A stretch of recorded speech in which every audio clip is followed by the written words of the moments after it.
When we create a concert program, I suppose our main concern is to create balance and variety, but maybe also some sense of connection between the pieces.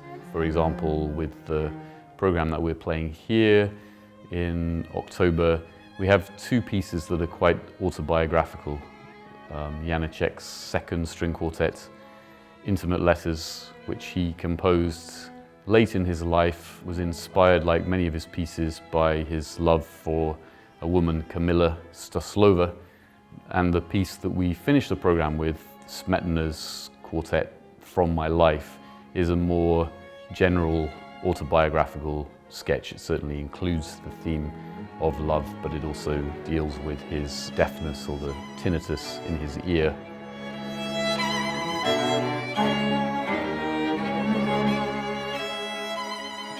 Talking about the Janacek second quartet, technically it's quite a difficult piece. There's a lot of very hard, fast, high writing, as you might expect from a piece that seeks to express extremity of emotion. I think it's not an easy piece to listen to, in the sense that it's quite fragmented. There are a lot of short sections, rather like an individual letter.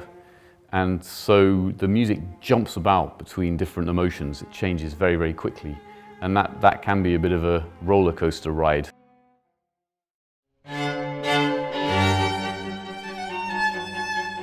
Beethoven's Quartet Opus 18 No. 4 in C minor is a very accessible piece. It's really a crowd pleaser.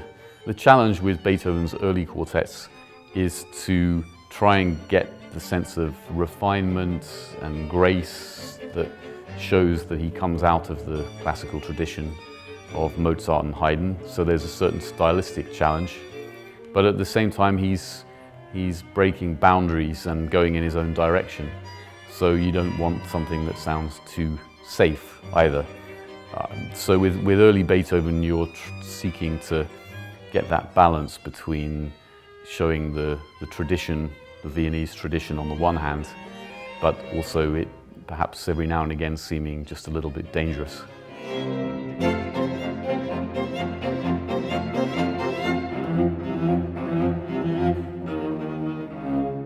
Smetana's Quartet From My Life is probably one of our very favourite pieces to play. It's emotionally rich, diverse. The second movement is a romp of a dance movement. It's a polka. The slow movement is a very beautiful outpouring.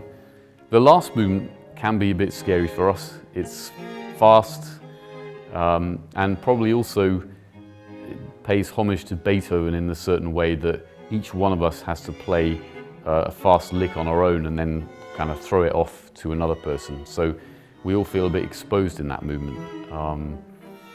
The piece ends very dramatically out of this very festive party scene. Suddenly you hear this piercing harmonic, very, very high notes in my part, in the first violin part, which is supposed to represent this sound in Smetana's ear that was so disturbing to him. Of course, that indirectly ties us back to Beethoven, who at the time that he finished the Opus 18 quartets began to complain of his deafness and that sense of deterioration in his health.